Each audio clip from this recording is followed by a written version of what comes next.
واقعہ یہ کہ آج سے پہلے میں اس دعا کی اصل عظمت کو اتنا نہیں سمجھ پایا تھا جتنا آج. یہ جو عظیم دعا ہے جس میں اتنی لجاجت، اتنی ہیوملٹی حضور نے اختیار کی ہے جس سے آگا کا سوال نہیں. اللہم انی عبدک وابن عبدک وابن امتک، اے اللہ میں خود تیرا بندہ ہوں، میرا باپ بھی تیرا ادنا غلام، میری ماں تیری ادنا کر، فی قبضتک، میرا پورا وجود تیرے قبضہ قدرت میں ہے، تیرے ہی اختیار میں. فی قبضتک ماض فی حکمک، میرے پورے وجود میں تیرا ہی حکم جاری و ساری ہے. عدل فی قضاء، اور جو فیصلہ بھی تو میرے بارے میں کرے، جو بھی کرے وہ عدل ہے، انصاف کہ ہر قصاصی ماریخ غیر الطاف.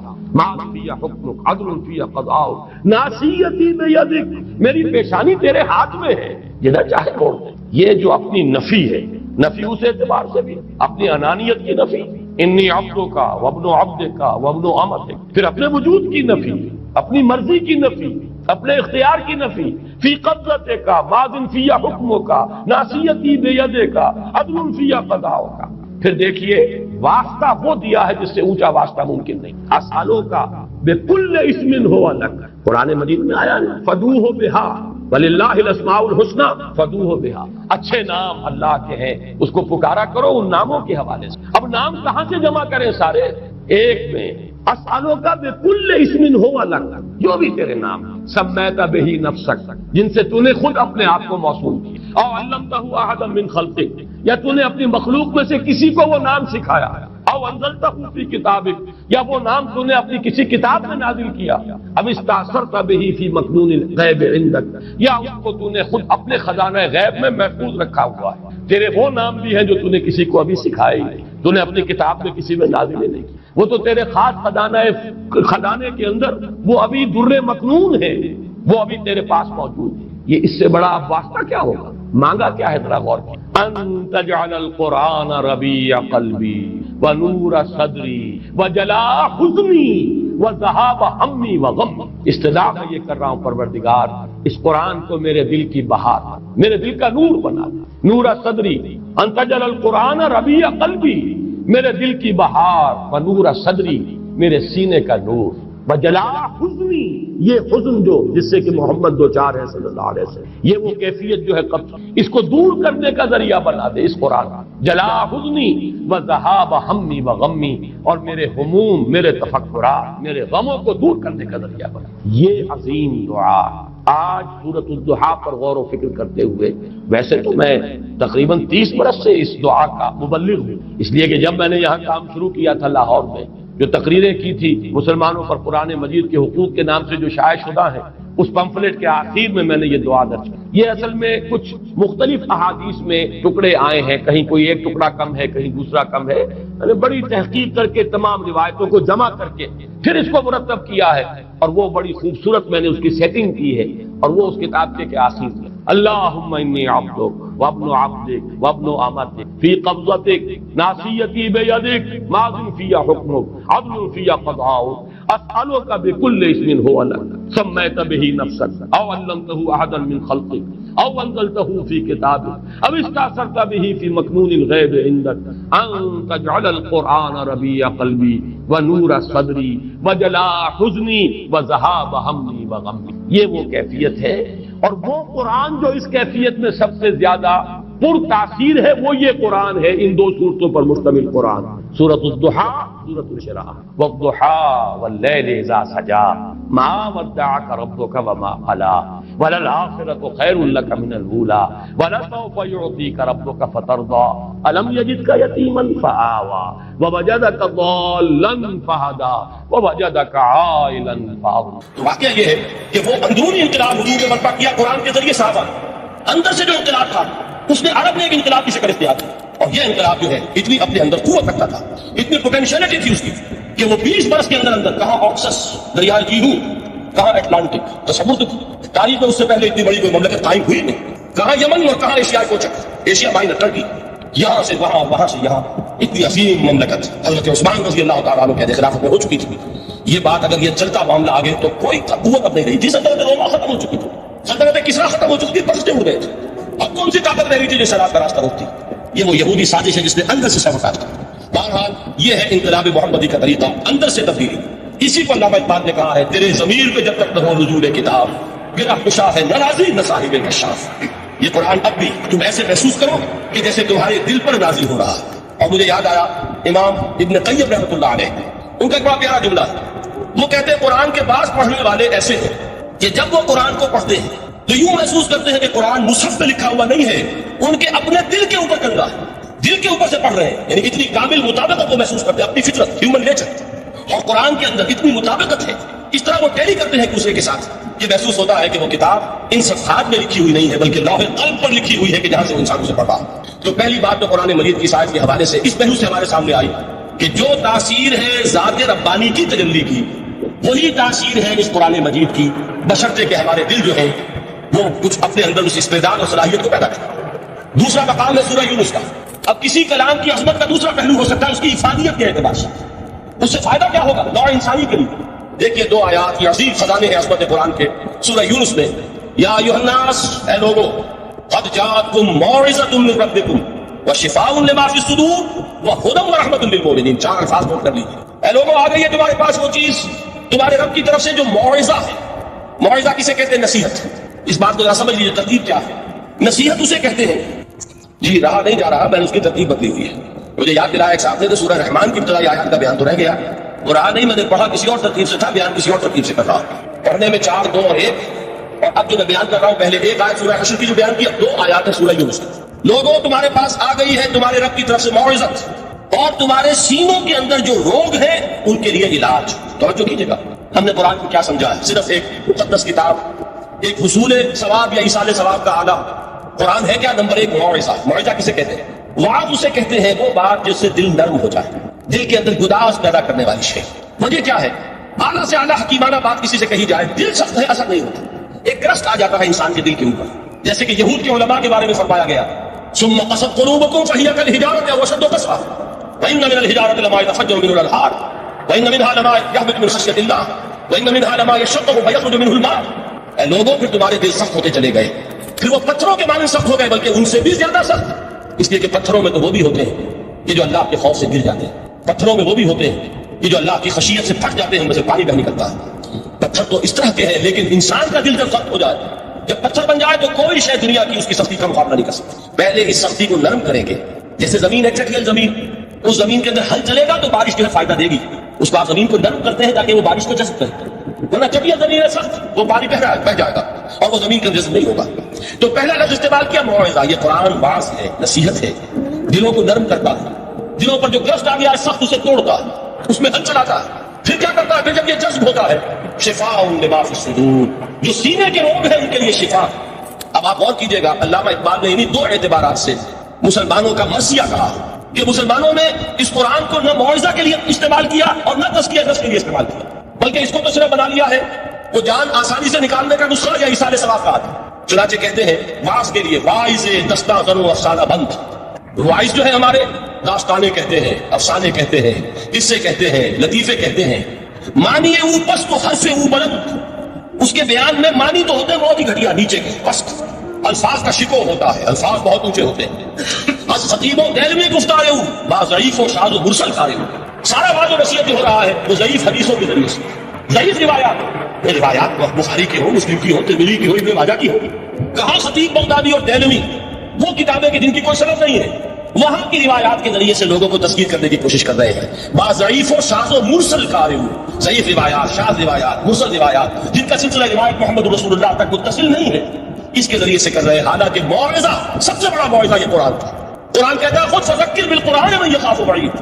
اے محمد صلی اللہ علیہ وسلم, آپ اس قرآن کے ذریعے نصیحت کیجیے. یہ قرآن ہے جو دلوں کی سختی کو ختم کرے گا, گداز پیدا کرے گا.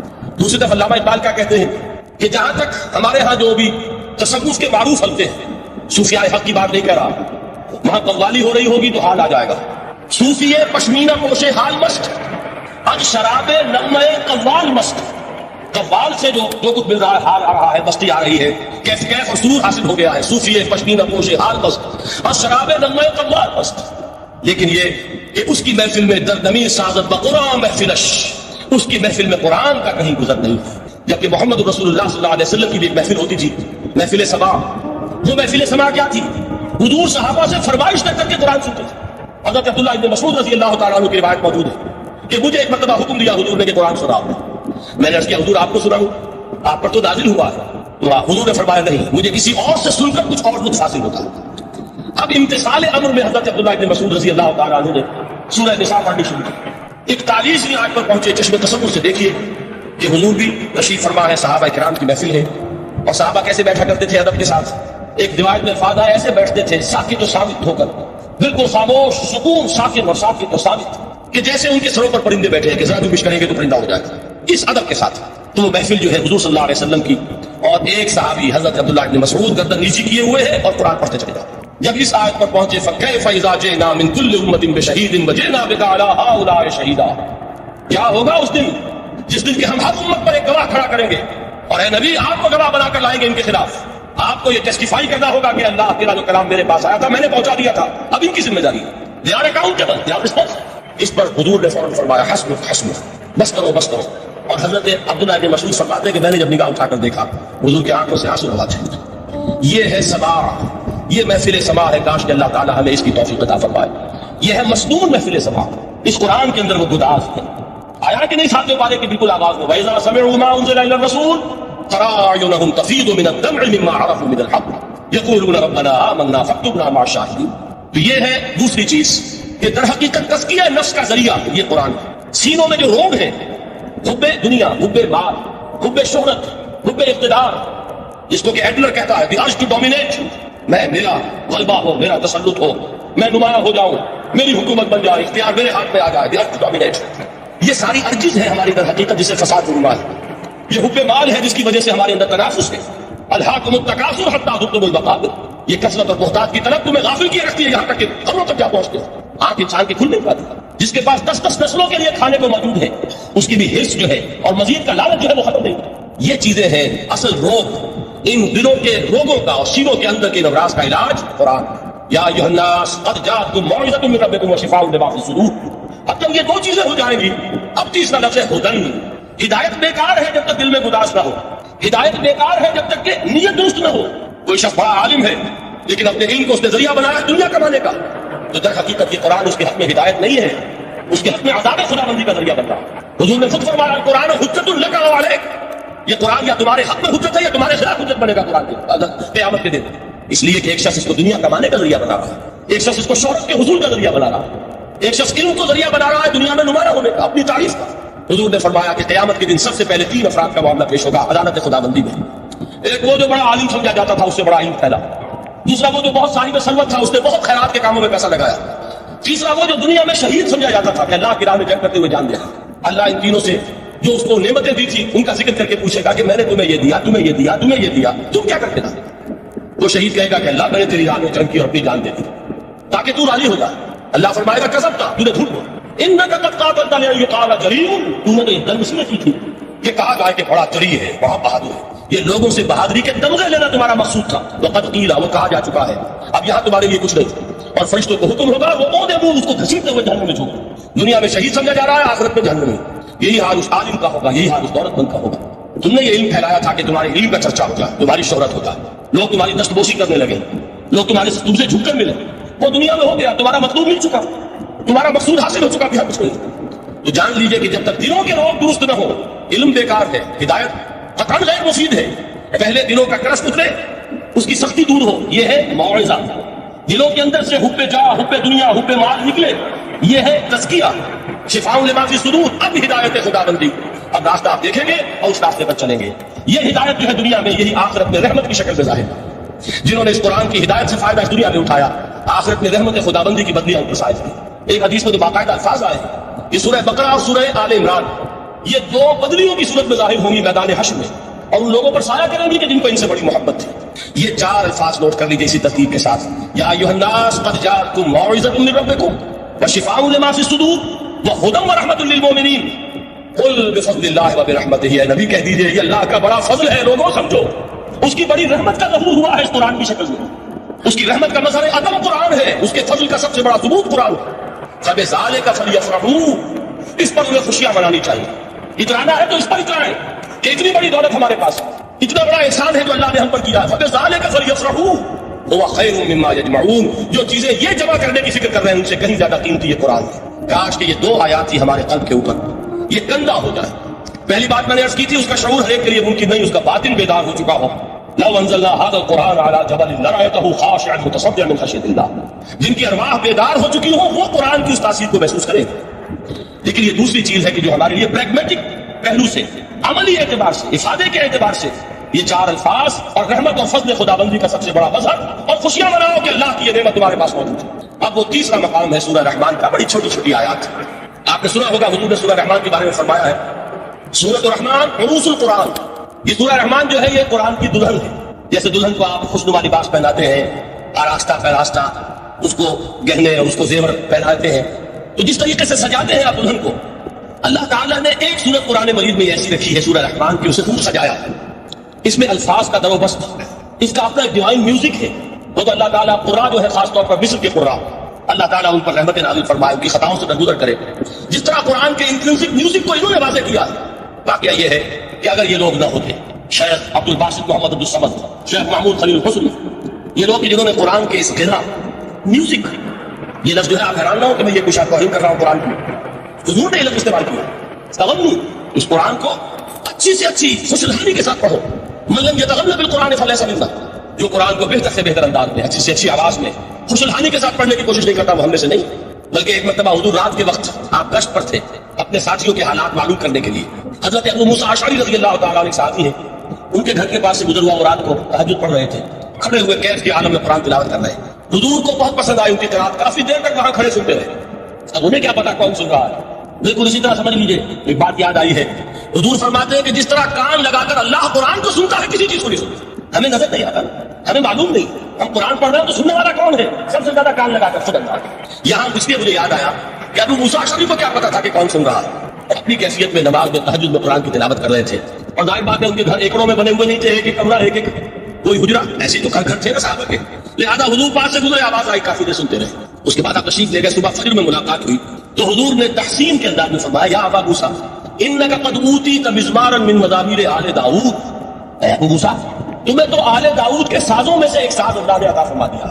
جس طرح حضرت داؤد لہن داؤدی مشہور ہے کہ جب وہ پچھلے پہر رات کو حمد کے ترانے الاپتے تھے، قرآن میں ہے کہ پرندے شامل ہو جاتے تھے ساتھ، اور پہاڑ وجد میں آتے تھے، پہاڑ بھی ان کے ساتھ شریک ہوتے تھے. تو جس طرح کا اللہ نے ان کو لہن عطا فرمایا تھا، حضور نے تحسین کے انداز میں فرمایا ہے ابو موسیٰ اشعری، اللہ نے تمہیں بھی آل داؤد کے سازوں میں سے ایک ساز عطا فرمایا. بہرحال قرآن مجید کا جو یہ میوزک ہے، قرآن کے الفاظ کا جو حسن ہے، جہاں تک حسن معنوی ہے وہ تو ہر لفظ میں ہے، لیکن یہ حسن ظاہری، حسن صوتی، حسن لفظی، یہ اپنے کلائمیکس پر آپ کو نظر آئے گا سورہ رحمان. لیکن قرآن میں یہ سورت اس اعتبار سے بھی ممتاز ہے، اس کی 4 آیات پر ذرا توجہ کریں گے، عجیب حقائق سامنے آئے. جہاں یہ قرآن مجید کے حسن صوت اور حسن لفظی کا کی معراج ہے، وہیں اس کی پہلی 4 آیات میں 4 چوٹی کی چیزوں کا ذکر ہے. سب سے اونچی چیز پہلی آیت کیا ہے؟ الرحمن. ایک آیت ہو گئی. رحمان کیا ہے؟ اللہ کا نام ہے. کبھی آپ نے غور کیا اللہ کے ناموں میں سب سے پیارا نام کون سا ہوگا؟ رحمان. کیوں؟ اس کا مادہ کیا ہے؟ رحمت. ہمیں سب سے بڑھ کر جس چیز کی ضرورت ہے وہ کیا ہے؟ رحمت خداوندی. نام اچھی طرح سن لیجیے اس حضور کے قول کو. حضور فرماتے کوئی شخص جنت میں مجرد اپنے عمل کی بنیاد پر داخل نہیں ہو سکے گا جب تک کہ رحمت خداوندی دستگیری نہ کرے. کسی صحابی نے بڑی ہمت اور جرأت کا ثبوت دیا کہ پوچھ لیا کیا حضور آپ بھی؟ جب آپ نے فرمایا کوئی شخص داخل نہیں ہو سکتا جنت میں محض اپنے عمل کی بنیاد پر جب تک کہ رحمت خداوندی جو ہے وہ دستگیری نہ فرمائے. پوچھا گیا کہ آپ بھی؟ آپ نے فرمایا ہاں میں. آپ اندازہ کیجئے کہ اگر محمد رسول اللہ بھی رحمت خداوندی کے ضرورت مند ہو تو تابع دیگرہ کے رسل ہماری تو سب سے بڑی ضرورت رحمت خداوندی. اب یہ رحمت جو ہے قرآن مجید میں اللہ تعالیٰ کی یہ شان 2 الفاظ کے ذریعے سے آتی ہے، رحیم اور رحمان. اور کوئی مادہ نہیں ہے جس سے 2 نام بنتے ہو اللہ کو، لیکن یہ مادہ ہے واحد رحمت کا کہ جس سے رحمان بھی ہے رحیم بھی ہے. رحیم صفت مشبہ ہے، رحمت دائم ہو جائے گی، مستقل ہوگی تو رحیم کہیں گے. اور رحمان اس میں رحمت کی ہے وہ شان ہے کہ جیسے ٹھاٹھے مارتا ہوا سمندر ہو، حیران کی کیفیت، طوفانی کیفیت، رحمت خداوندی کا طوفانی جوش، وہ ہے رحمان. آپ تو رہتے اس علاقے میں ہیں، آپ کو معلوم ہے عرب اگر بھوکا مرا جا رہا ہو تو کیا کہے گا؟ انا جوعان. پیاسا مرا جا رہا ہو انا عطشان. بہت غضبناک ہوگا غضبان آصفہ قرآن میں آیا، بہت غضبناک. رحمان جس کی رحمت جو ہے جوش میں ہے، ٹھاٹھے مارتے ہوئے سمندر کے پاس. تو یہ اللہ تعالیٰ کے ناموں میں سب سے پیارا نام. اب آگے چلیے. الرحمن علم القرآن. رحمان نے قرآن سکھایا. رحمت خداوندی کا سب سے بڑا مذہب، رحمان کی رحمانیت کا سب سے بڑا مذہب قرآن. ان میں جو منطقی حق ہے اس کو سمجھتے جائیے. اچھا آپ یہ سوچئے جو علم بھی انسان کو حاصل ہوا وہ کس نے دیا؟ اللہ نے. سائنس کا علم کس نے دیا؟ اللہ نے. علم آدم الاسماء کلھا. وہ علم الاسماء جو حضرت آدم کو دے دیا گیا تھا اصل میں یہ اسی کا ظہور ہے, یہ اسی کی ایکسفولیشن ہے جو ہو رہی ہے ہوتی رہے گی. اور جو دوسرے علم ہے وہ کس نے کیا؟ اللہ نے. لا یحیطون بشیء من علمہ الا بما شاء. مخلوق میں سے کوئی اللہ کے علم میں سے کسی شے کا احاطہ نہیں کر سکتا مگر وہ جتنا اللہ دینا چاہتا. لیکن یہ کہ تمام علوم میں چوٹی کا علم قرآن. نوٹ کرتے جائیے, چوٹی کی چیزیں جمع کی. اللہ کے ناموں میں چوٹی کا نام رحمان. اللہ نے جو کچھ انسان کو سکھایا اس میں چوٹی کا علم قرآن. خلق الانسان, انسان کو پیدا فرمایا. سوال یہ کہ حیوانات کو کس نے پیدا فرمایا؟ آسمان کس نے پیدا کیا؟ زمین کس نے پیدا کی؟ فرشتے کس نے پیدا کی؟ کیا مطلب خلق الانسان؟ اس کی تمام مخلوقات میں اس کا کلائمیکس, اس کی تخلیق کی معراج, اس کے تخلیق کا نقطہ عروج انسان ہے. یہ ہے کہ جو مسجود ملائک بنا ہے. وَلَقَدْ كَرَّمْنَا بَنِي آدَمَ وَحَمَلْنَاهُمْ فِي الْبَرِّ وَالْبَحْرِ وَرَزَقْنَاهُمْ مِنَ الطَّيِّبَاتِ وَفَضَّلْنَاهُمْ عَلَىٰ كَثِيرٍ مِّمَّنْ خَلَقْنَا تَفْضِيلًا. جو تخلیق میں سب سے اونچی تخلیق انسان کی, علموں میں سب سے اونچا علم قرآن کا, اللہ کے ناموں میں سب سے اونچا نام رحمان. اب آئیے چوتھی چیز, علمہ البیان. انسان کو بیان کی صلاحیت عطا فرمائی. کیا اور کوئی صلاحیت عطا نہیں کی؟ بینائی کس نے دی؟ اللہ. اسی طریقے سے سماعت کس نے عطا فرمائی؟ اللہ. کتنی فیکلٹیز ہیں, کتنے ایکسٹرنل آرگنز ہیں سینس کے, کتنے انٹرنل سینسز ہیں جو اللہ نے دیے ہیں. لیکن یہاں بھی سمجھ لیجیے جتنی فیکلٹیز ہیں ہیومن فیکلٹیز, ان میں ٹاپ کی فیکلٹی جو ہے وہ اسپیچ ہے, کلام ہے, بیان ہے. جن لوگوں نے میڈیکل سائنس کا مطالعہ کیا ہے وہ جانتے ہیں کہ یہ برین ہے, ہیومن برین, اس برین میں جو وہ اوپر ایک زرد سا مادہ ہوتا ہے گرے میٹر, اس کی ایک کوٹنگ ہوتی ہے. یہ ہائیسٹ ایوالوڈ فارم ہے اور اس میں سب سے بڑا رقبہ جو ہے وہ اسپیچ سینٹر کہلاتا ہے. اسی لیے انسان کو حیوان ناطق کہتے ہیں. حیوان کے اور انسان کے مابین امتیاز قائم کیا گیا, نطق, گویائی, بولنا. اب یہ کیا چیز ہوئی؟ انسان کی صلاحیتوں میں سے سب سے اونچی صلاحیت. 4 آیتیں ہو گئی. اللہ کے ناموں میں سب سے چوٹی کا نام رحمان. اس نے جو علوم پیدا کیے ان میں چوٹی کا علم قرآن. اس نے جو مخلوقات پیدا فرمائی ان میں چوٹی کی مخلوق انسان. انسان کو جو صلاحیت اور استعداد پیدا فرمائی ان میں چوٹی کی استعداد بیان. جمع کیجئے, نتیجہ کیا نکلے گا؟ وہ نتیجہ ایک حدیث نبوی کی شکل میں سامنے آتا ہے. پہلی حدیث میں نے یہی پڑھی تھی, اس کے راوی کون ہے؟ عثمان ابن عفان. میں حیران ہوتا ہوں وہ قافیہ یہاں بھی موجود ہے, رحمان, قرآن, بیان, انسان, عثمان, عفان. باپ کا نام بھی اسی وزن پر ہے, عثمان ابن عفان. عن عثمان ابن عفان رضی اللہ تعالی عنہ قال قال رسول اللہ صلی اللہ علیہ وسلم. حضرت عثمان شہید مظلوم ذوالنورین رضی اللہ تعالی عنہ فرماتے ہیں کہ اللہ کے رسول صلی اللہ علیہ وسلم نے فرمایا, خیرکم من تعلم القرآن وعلمہ. تم میں سے بہترین لوگ وہ ہیں جو قرآن سیکھیں اور سکھائیں. قوت بیان جو تمہاری ٹاپ فیکلٹی ہے, اس کا استعمال کسی گھٹیا کام کے لیے نہیں ہونا چاہیے. دیکھیے اردو میں محاورہ ہے کہ توپ سے مکھی نہیں ماری جاتی. توپ بنائی گئی ہے کسی بڑی شے کے لیے, مکھی مارنے کے لیے توپ استعمال نہیں ہوتی. یہ قوت بیان جو ہے, جو ٹاپ موسٹ فیکلٹی ہے ہیومن جو فیکلٹیز ہیں ان میں سے, اس کا استعمال بھی ٹاپ موسٹ ہونا چاہیے. قرآن کو بیان کرو. وہ جیسے کہ علامہ اقبال نے کہا ہے, بلکہ غالباً ان کے قبر پر آس پاس جو اشعار لکھے ان میں سے یہ بھی ہے, اگر یہ قطرہ خوداری اگر مشتے پریداری بیابامن دعا موزم طریق شاہ بازی را. اگر تمہارے اندر ایک قطرہ بھی خون کا ہے اور مٹھی بھر بھی پر اگر اللہ نے دیے تو ہے, میرے پاس آؤ کہ میں تمہیں شہبازی کے طریقے سکھاؤں. اسی طرح جان لیجئے اگر اللہ نے قوت گویائی عطا فرمائی, اگر اللہ نے تمہیں حیوان ناطق بنایا, اگر اللہ تعالیٰ نے تمہیں یہ صلاحیت عطا فرمائی, اس صلاحیت کا مصرف دنیا کو نہ بناؤ, اس صلاحیت کا مصرف اللہ کے کلام کو پھیلانے پر اس کو صرف کرو. خیرکم من تعلم القرآن وعلمہ. خیر جب لفظ آتا ہے بغیر من کے, ورنہ تو آتا خیر من ہو تو یہ ہوگی کمپیریٹو جو ایک ایڈجیکٹو جو ہوتی ہے, لیکن یہ سپرلیٹو ڈگری ہے جب بغیر من کے ہوگا. خیرکم, دی بیسٹ امنگسٹ یو, جو تم میں بہترین لوگ ہیں وہ کون ہیں؟ من تعلم القرآن وعلمہ, جو قرآن سیکھیں اور سکھائیں, قرآن پڑھیں اور اسے بیان کریں. آج جان لیجیے سب سے بڑی ضرورت اس بات کی ہے